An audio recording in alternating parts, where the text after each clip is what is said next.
Hi, today the Better Minneapolis podcast is coming from Jungle Theater, and I'm here with Christina Baldwin, the artistic director, and Rachel Murch, who is the managing director. Welcome. Thank you. Thanks for being here, Terry. Okay, great. So we're here talking today. If you're not familiar, they are located in the Lindell Lake area, so a lot has been going on in this location, and so we thought it would be great to get together and hear an on-the-ground sort of perspective of their experience, and also maybe to just learn a little bit more about the Jungle Theater and encourage some people to come in. So We love it. why don't you start by giving us a little history of the theater?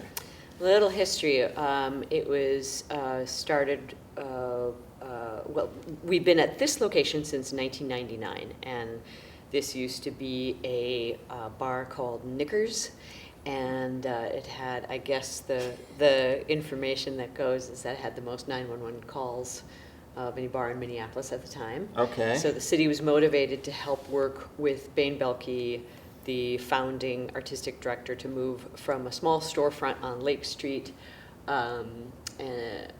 to this location, and they opened up in 1999, and we've been here doing that ever since then. I've been here for probably around 10 years in different capacities, but in my capacity as artistic director going on 6 years now. And the Jungle Theater is just under 150 seats. Right. It's a beautiful, beautiful space where there's not a bad seat in the house. We do intimate productions where you really feel both the performers on stage and the audience has a really great need for one another, and you feel it when you're in the space. And we have a great attention to the craftsmanship that goes on at every level of putting on a piece of theater. Would you add anything to that, Rachel? No, I think that was a great summary. We do, one of the things that's unique about the Jungle is that we are also the smallest IATSE house in the Twin Cities. And so we have union stagehands as well as having union actors. So we are very proud of being a people-first kind of theater. So. Oh, great. Okay. Well, it must have been a pretty darn big bar because this is, Right? okay. Well, this was the exterior wall. You can see this cement here. So this stuff was Yeah, so built on after. yeah, the addition to stage bar. itself was added on as onto the back of the building, but Oh, okay. Oh, I see. Okay. yeah. But it's a beautiful space, and I'm sure there are many stories held within these walls. Well, great. Tell me a little bit about your current production, The Cherry Orchard. Yes, it's a co-production with a company called The Moving Company, which are a group of artists that also came out of Theatre de la Jeune Lune, which had its start all throughout Minneapolis, but had a building for many years in what is now the North Loop area of Minneapolis.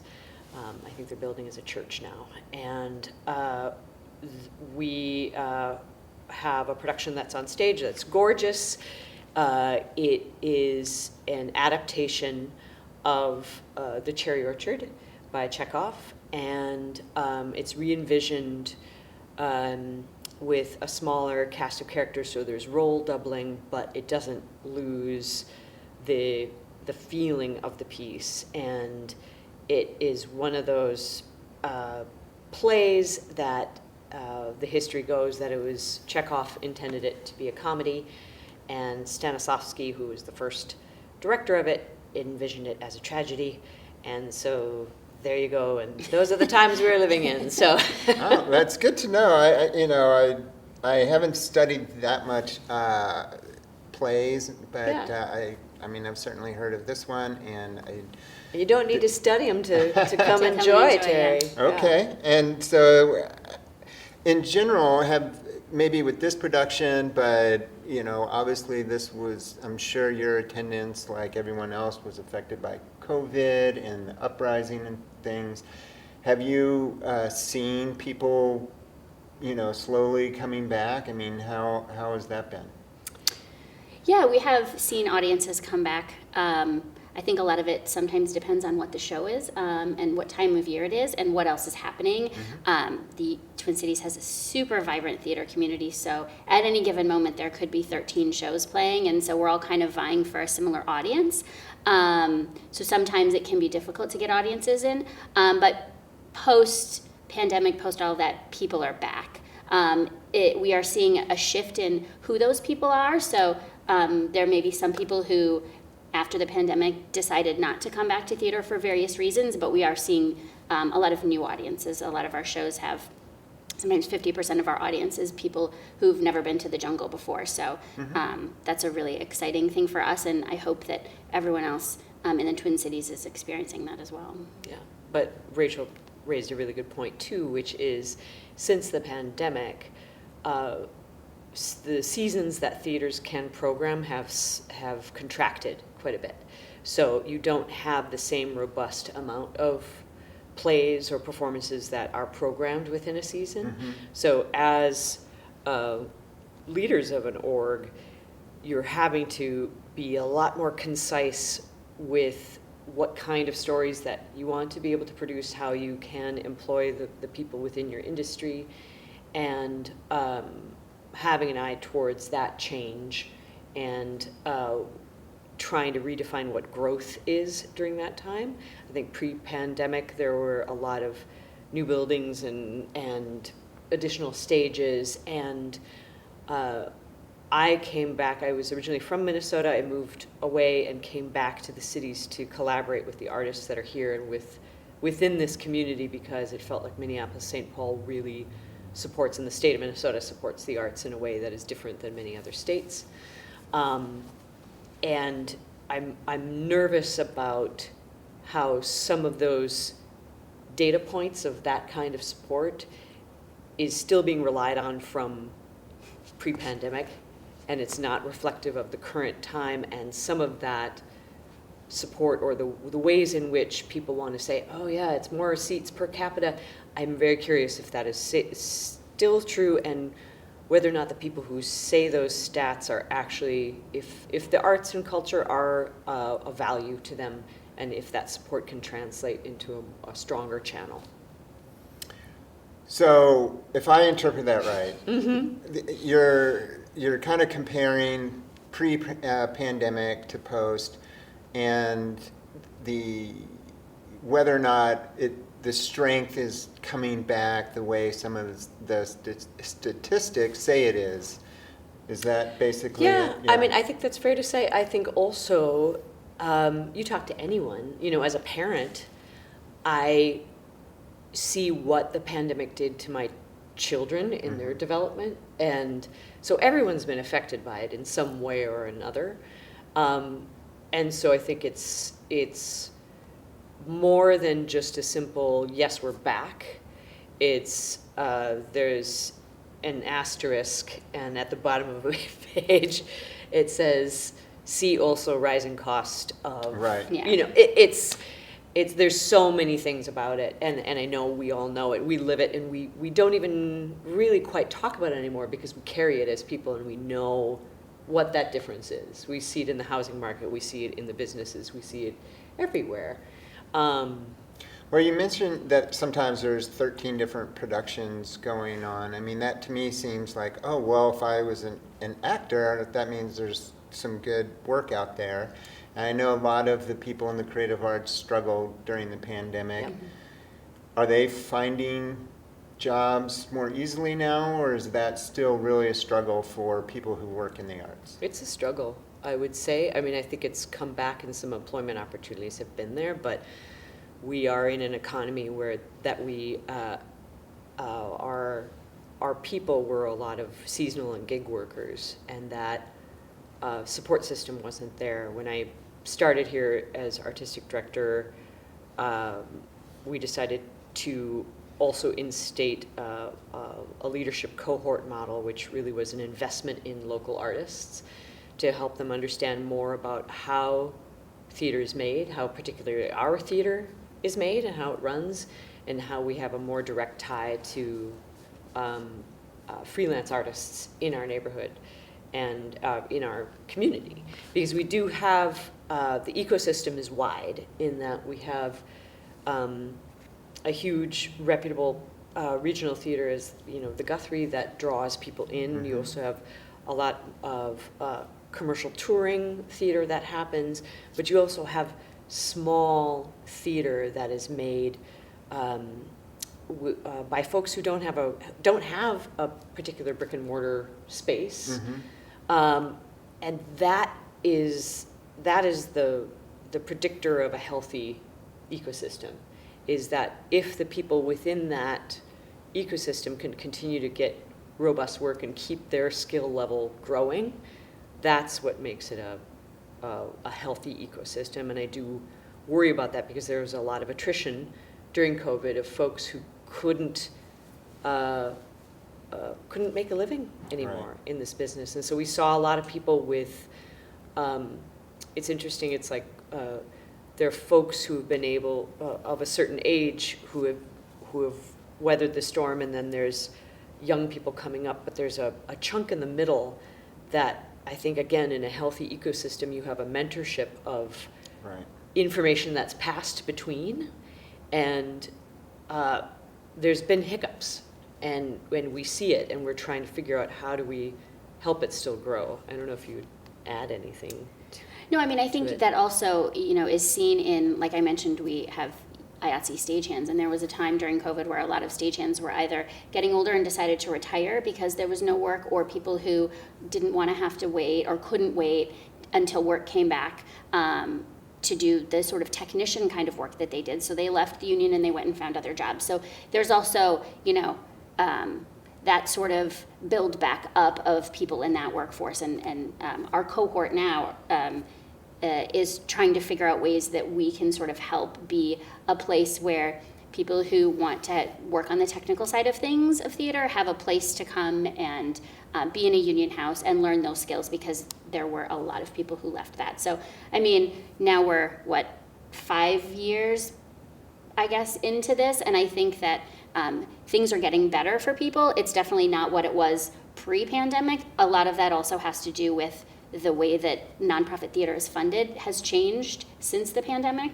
And so when we say that there's 12 or 13 shows happening, it's because all of us do 3 or 4 shows a year instead of 6 or 7 or 8, but we all have them at exactly the same time. Mm-hmm. Because it's, having one in the early fall is the perfect time, and then having one over the holidays is the perfect time, and then having one in the spring is the perfect time. So if you want to see theater in the Twin Cities, you can go those 3 times and see everything, but then there are also times when there's not as much playing. So I feel like actors and designers and all that, there's a lull in when there's work and when there isn't. Maybe that didn't exist pre-pandemic because people were programming the entire year. Mm-hmm. Yeah, I can see how that'd be really difficult if your livelihood is dependent on 3 main periods of time. I mean, you must employ a lot of people here, everything from lighting to, is it grips?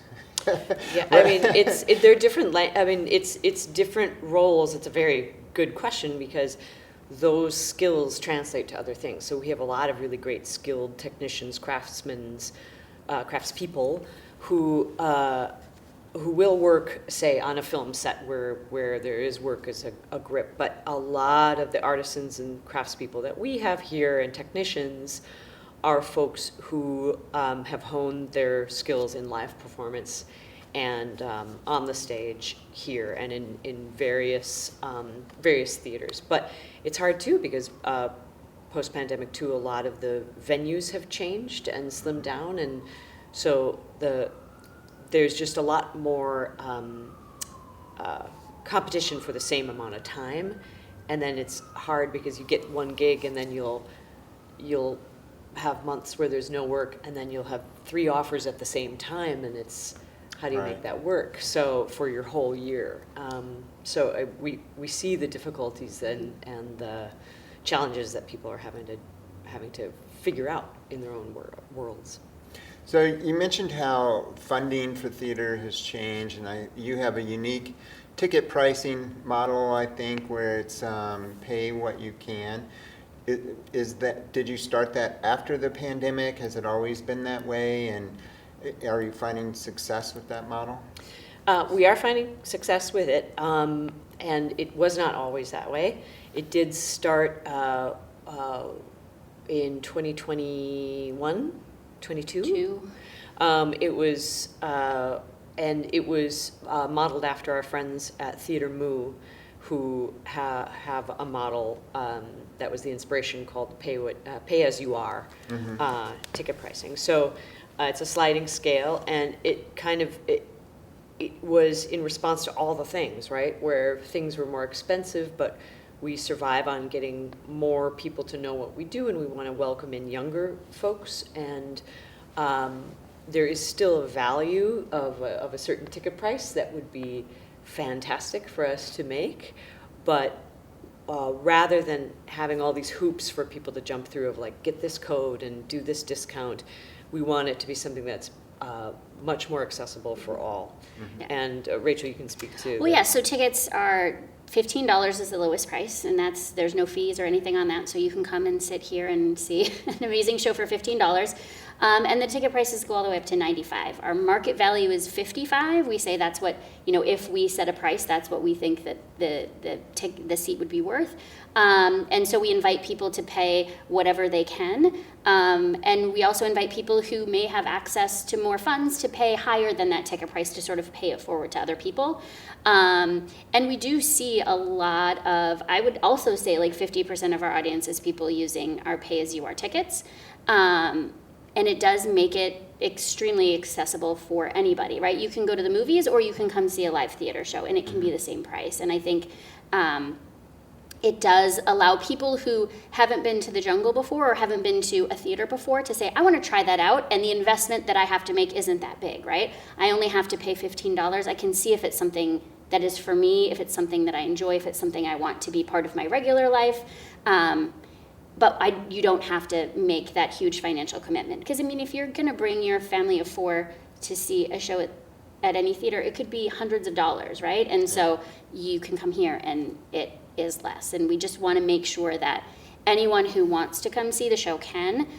We also have, during our preview performances, so the 3 shows before we open, the first 2 rows are free, and it's always the case for our previews. So if even $15 is a barrier, we also have other options for people, because we just want to make sure that the art that gets created on this stage is seen by as many people as possible, and that money isn't what keeps them out of our doors. Well, I am going to come in because it has been a while since I've been here, and I do want to support and see an interesting show. So moving on a little bit, let's just talk about the city in general and the area that you're in. You were just coming from this ULI meeting. Mm-hmm. There's a lot afoot in Uptown area to try and bring it back. Mm-hmm. How do you see progress right now? I do see it. I think the hardest part is that we are caught in the middle of a lot of time of perception versus reality, and miscommunication versus robust communication, mm-hmm. and separating fact from opinion in general. A little bit more detail behind vague. that. That's vague. But communication about what in particular, like the street redesign? Yeah, we are here at Lynn Lake. We're on Lyndale Avenue, very close to Lake Street, and we are considered part of Uptown. And so all of the construction that happened on Hennepin, and they're reopening on Friday, I think is the date. There has been an effect on us, and we have seen a lot of our friends on the street have to leave this area, or we have some businesses that are no longer there, restaurants that have had a hard time making it happen. Isn't the brewery Lynn Lake Brewery just closed, yeah. And some of those restaurant closures are preemptive, knowing that there's impending construction on Lyndale in 2027. Lagos Tacos has another location and wanted to put their resources into that location instead of trying to keep this open, knowing that this construction is happening, and what may happen here is what we all saw happen over the last 18 months on Hennepin, with businesses closing or struggling to survive. So it's something that's out there, but the more restaurants that are in this neighborhood, the better that we do, because then there's a reason for people to come here, and us being here is also helpful to the restaurant. So we do have this very symbiotic relationship, but right now I think it's being tested. There's some restaurants closing just because it's really hard to do anything right now, and other businesses. So it's an interesting time for this neighborhood, but I also think that there's this perception that there's dangerousness in this neighborhood that doesn't really exist. If you watch the news and you only hear what people who live outside of this area say, that Minneapolis is still burning down and it's crime everywhere and you can't walk anywhere and your car's going to get stolen and all of these things, which isn't really the reality of this neighborhood and most of Minneapolis.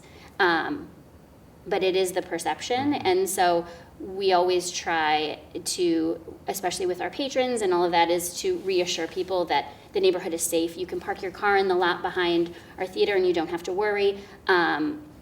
But I feel like there's no favors being done by, especially, when things do happen in this neighborhood, and then there's news crews here, and then they show our giant mural in the back that says Jungle Theater, and then so now they're talking about some bad thing that happened, and then all people see on the news is Jungle Theater, and so It definitely does, I think, perpetuate this perception, but at least in our experience over the last couple of years, it's completely safe for people to come to and enjoy. It's an urban environment, right? Yeah. That is changing, and and the conversations that we're having with folks, I think a lot of it, again, we're our whole business is communication, right? Essentially, we're telling stories, and the story that the city needs to tell is one of all the vibrant people who are here trying to make it happen, and we need to have better communication together, and that's all it comes down to, is that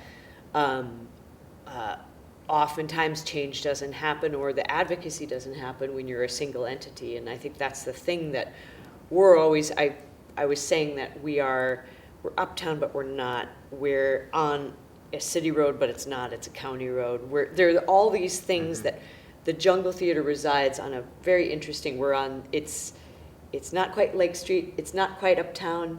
We're on a county road, not a city road. And so we're always on the edges of these things. So we see what it is when people aren't communicating well with each other, and when there are these great initiatives that work for people who are in tidy areas or neighborhoods. But we are a connective tissue. We bring in people from the suburbs to come see shows here, as well as our local community. We employ over 100 folks per year, and artists, and we invest in local artists, as well as are part of the national landscape of how plays advance through our country. So if I'm hearing you correctly, it kind of seems like you're saying the theater is getting left out of some of the conversation, that when people normally think about businesses and bringing back uptown and stuff, the theater gets kind of left out of the conversation a little bit. Yeah. Is that right? Yeah, Okay. definitely. Well, I Thanks for making us thanks part for of this tying it up with a conversation. nice little bow.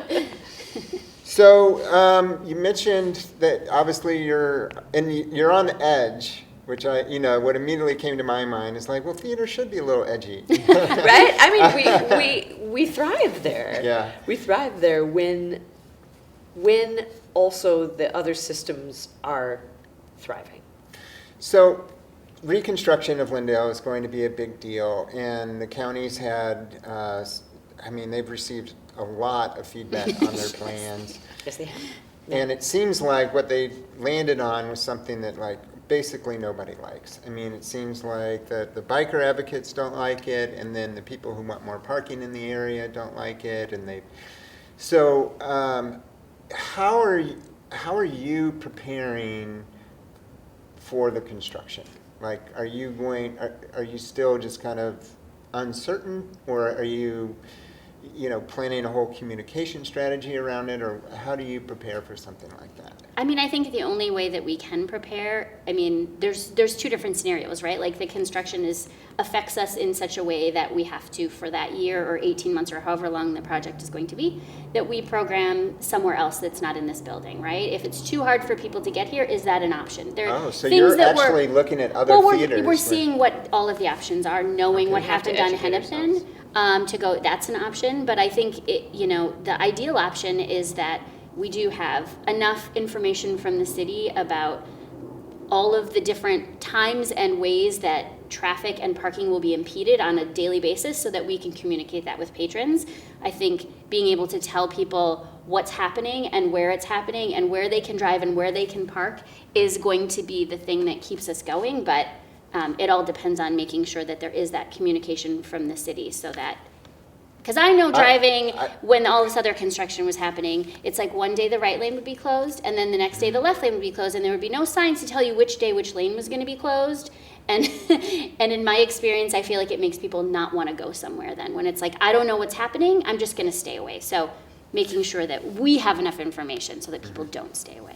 And is it the city or the county that needs to prepare people along this corridor, or is that part of the confusion? I think it's a dual. I think dual both of them do, right? Right. Mm-hmm. Yeah. I mean, from what I know, and I am not a county or city employee. Right. But again, this goes back to my theme of communication and cooperation amongst all of our elected officials. Is how do we work together so that we aren't, we don't have surprises for folks. And, talking with friends who have businesses along Hennepin, they're opening this Friday and that's fantastic, but they were largely out in the cold for 18 months over there. And so we are optimistic pragmatists here, and so we're trying to do our due diligence of studying and planning and learning what the options are, because we do really value the arts in Minnesota and the people who make it happen, and we know that the Jungle is an iconic cornerstone place in the cities, and we're the caretakers of that now, and we want to make sure that it continues on. So sometimes I think, like with everything, even the communication, I'm concerned about how are people getting their information about what's happening in the cities, not only in a governmental capacity, and these kind of interviews help us share information, but we're looking at a huge seismic shift within our industry of, we used to have Star Tribune, Pioneer Press, City Pages, different publications that helped get the word out about what is happening in our community, and that's all shifted. So yeah, that reminds me. Does anyone come and review the productions? I mean, I don't recall seeing them. Maybe. Yep, they do. There have been huge cuts, and now I believe that we are down to one reviewer in some of our major newspapers, and that's more than they can handle in a community that's supposedly having a very thriving and supported arts org. Also programs all at the same time. So one reviewer can't see 10 shows in a week and a half. And unless that's all they do. So and then write about it, it's a little bit much. So yep. And a lot of these larger orgs, I will say large media orgs, will base their assignments based on size of the venue, accessibility of noteworthiness of the piece, and if things aren't so niche, and how many clicks and how much readership. It's the commodity of our attention. And again, if we are an edgy org that's wanting to innovate and create things that aren't expected, I mean, that's why you come to the theater, is to find a surprise. That rubric is not going to help us. So we are trying to find ways to, and also there are really great publications around that have cropped up, and the way in which that we find dependable information and separate the fact from fiction. It's a new scene, and so trying to find out what those models are and change with it, and try to think in advance of that is also part of our job. So I want to circle back to the concept of like people taking photos out front here and including jungle theater, and I can see how that would be bad for attendance. And it's a real struggle, I feel like, with this election, because a lot of people are worried about public safety, obviously, and there was like a big shooting not far from here. So that you want people to feel like it's safe to come into the city and explore the great things it has to offer. And at the same time, you want to be realistic about what's going on. There's a lot of discussion about it, obviously, because we have an election in a week from now. How do you think those things are playing out in the election, and do you have confidence that we're on the right track to overcoming both the reality of crime in the city and the perception that's out there? Is that too much? Do I? No. I mean, I'm hopeful that whatever happens with the election, that whoever becomes mayor, we're on a path to sort of, again, like curtail crime, but also like change the perception.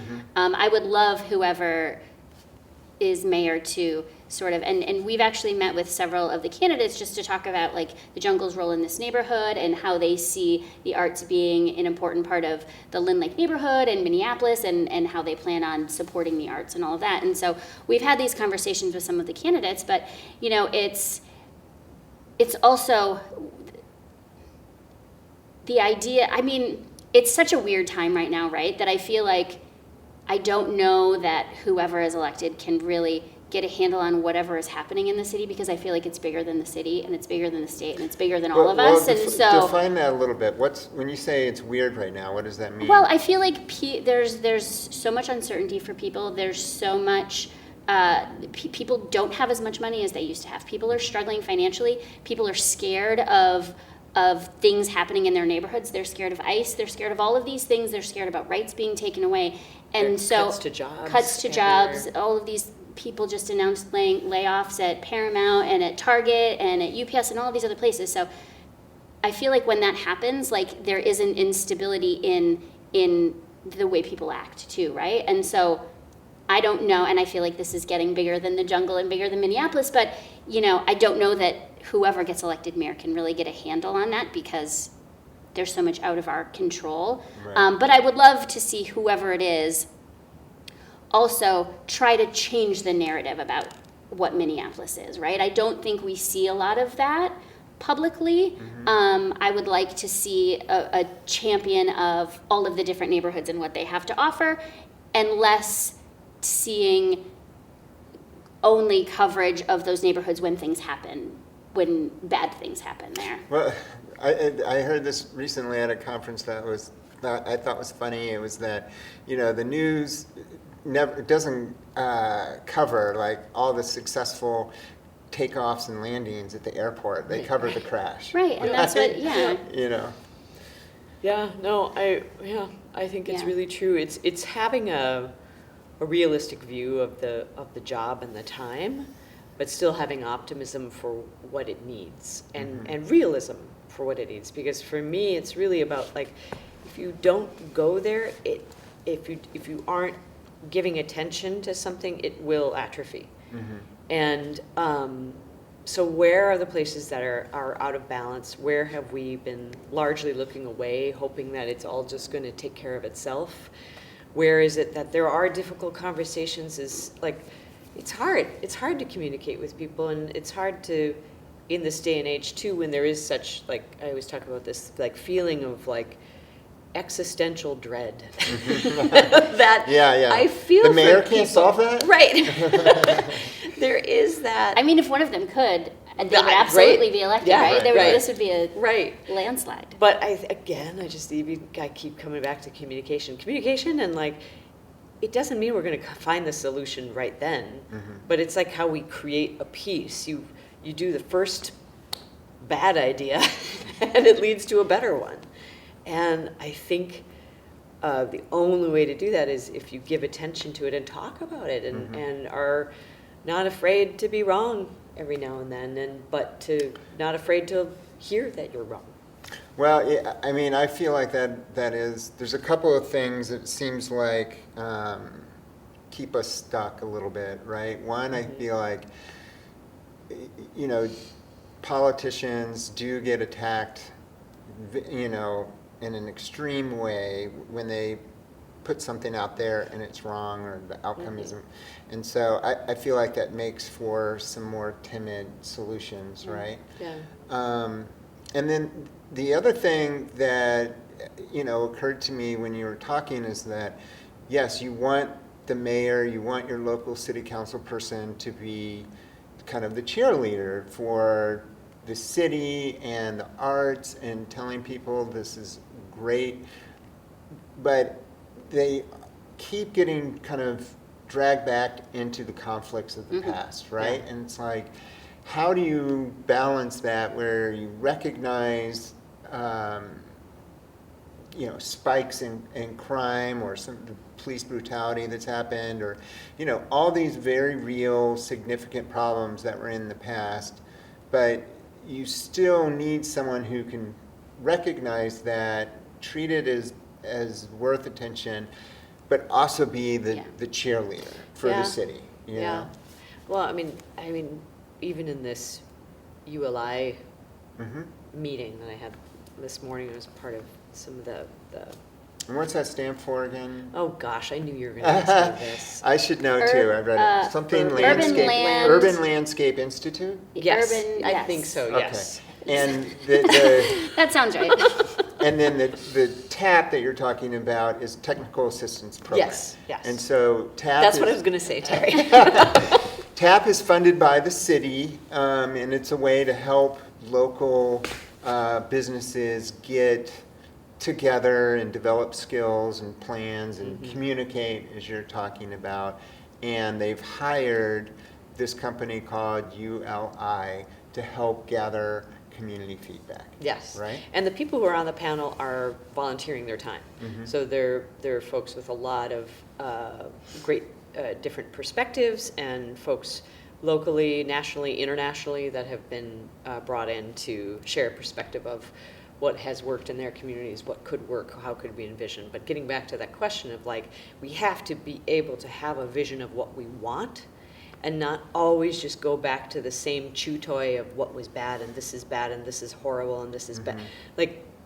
In these conversations, we have to be able to, and I'm not saying in a Pollyanna way of we're gonna all, it's Right. No, but if we can think about what it would look like to be thriving, to have a feeling and a perception both of safety in a neighborhood, then we can get to it and we can start making the steps towards it. But until we can do that, and so I do think we even try to diminish it by calling it cheerleading, because I use the same language, but it's not. It's called envisioning what could be, and not in an unrealistic way, but in a very planful, authentic way of what has worked before, and how can we build on that and think about new ideas that we don't know yet. So those are the things I hope for.